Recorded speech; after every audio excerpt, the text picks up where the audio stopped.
बिस्मिल्लाहिर्रहमानिर्रहीम अस्सलाम वालेकुम। नेटफ्लिक्स जो कि 5th जनरेशन वार में दुश्मन का एक बहुत बड़ा मवाद बनाने का महाज है, यहाँ पर पाकिस्तान और नज़रिया पाकिस्तान के ख़िलाफ़ कई बार महाज आराई हो चुकी है।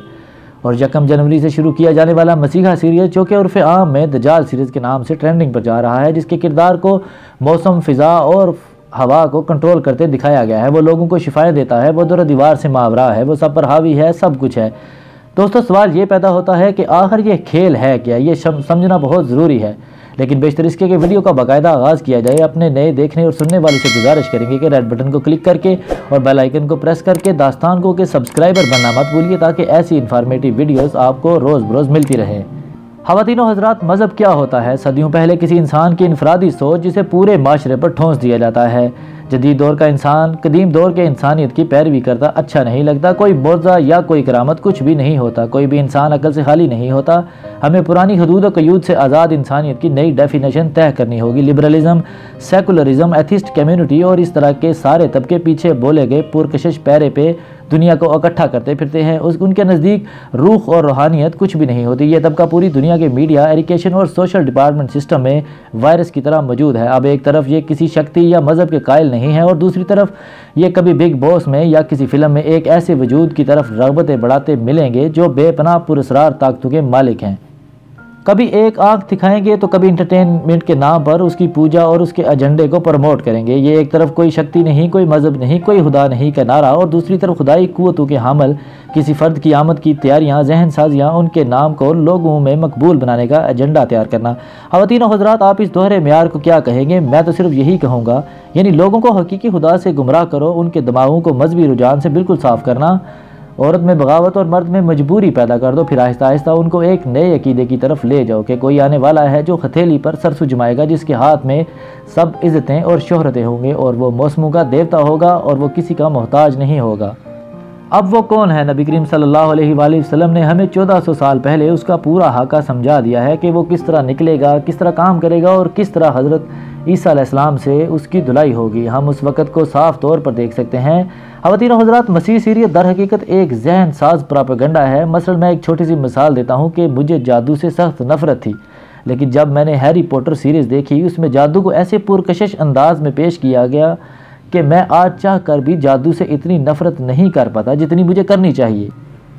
इसी तरह एक दोस्त ने मुझे बताया कि उसका दिल करता है कि उसका अनदेखा बॉस हो जो उसे मज़े मज़े के टास्क दिया करे और उसके बदले में उसे फौरी इनामात भी दिया करे। यानी वो नाजरीन बिग बॉस के माइंड सेट में फंस चुका था। अब आ चुकी है दज्जाली फ़ौज की अगली सीरीज़ मसीह। आप सोच भी नहीं सकते कि मज़हब से बागी करने वाले ये लोग खुद किस कदर कट्टर और मजहबी होते हैं।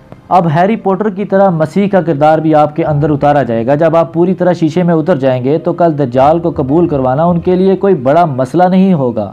ख़वातीनो हज़रात, आखिर मैं कहना क्या चाह रहा हूँ? मेरी तमाम गुफ्तगू करने का खुलासा क्या है कि ग्राउंड वार से पहले इंफॉर्मेशन वार या कंटेंट वार से लड़ना बहुत ज़रूरी है। दुश्मन अहमकों की तरह रवायती अंदाज में सरहदों पर खड़े रहे और आप दुश्मन की पूरी आबादी में इन सब चीज़ों को मकबूल कर दें जिनको रोकने के लिए सरहदें बनाई गई हैं। मसलन मोहम्मद बिन कासिम और सलाहुद्दीन अयूबी को मसह कर दें, उसकी जगह बाहुबली और मुन्ना भाई को ले आएँ।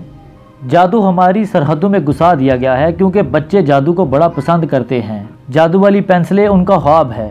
आज मसीह सीरीज़ आई है, परसों उसका हकीकी किरदार यानी दज्जाल आएगा और हमारे शीशे में उतरे माइंड सेट में फंसे करोड़ों लोग उसे खुश आमदीद कहेंगे। हमारी फ़ौज को खबर तक ना होगी कि जिस चीज़ को उन्होंने महज इंटरटेनमेंट समझा था वो उनकी सरहदों को लकीरों में बदल चुकी है। अब सरहद के अंदर भी वही होता है जो सरहद के पार है। यानी मैं ये कहना चाहता हूँ कि हमें फौरी तौर पर एंटी कंटेंट इस्लामी फिल्म इंडस्ट्री शुरू करना होगी। अगरचे हुकूमत पाकिस्तान ने ऐलान तो कर दिया है, लेकिन इमरान खान साहब याद रखें कि फवाद चौधरी जैसे लोग दर हकीकत वही हैं जिनका बज़ाहिर तो कोई मज़हब नहीं, दर हकीकत वो बहुत बड़े मजहबी और कट्टर इंसान हैं। दुश्मन फिल्म इंडस्ट्री को अपने हक में भरपूर तरीके से इस्तेमाल करता जा रहा है और अब हमें इस टेक्नोलॉजी को बतौर हथियार उठाना होगा। नौजवानों से गुजारिश है कि एडिटिंग, डबिंग और एनिमेशन में महारत हासिल करें। कैमरा और गन पूरी महारत से चलाना सीखिए। उसके अलावा कलम उठाइए और स्क्रिप्ट लिखना शुरू कीजिए। अगर आपका कोई छोटा मोटा प्रोडक्शन हाउस है तो अपने हीरोज़ पर छोटे मोटे क्लिप बनाकर सोशल मीडिया पर वायरल कीजिए। घबराइए मत, मुझे पता है कि आप बाहुबली की एडिटिंग और शूटिंग का मुकाबला नहीं कर सकते, लेकिन मत भूलिए कि आपका आगाज़ एक बहुत बड़ी इंतहा तक ज़रूर पहुंचेगा। आप काम शुरू कीजिए, आप इस वार फील्ड में लड़िए तो सही।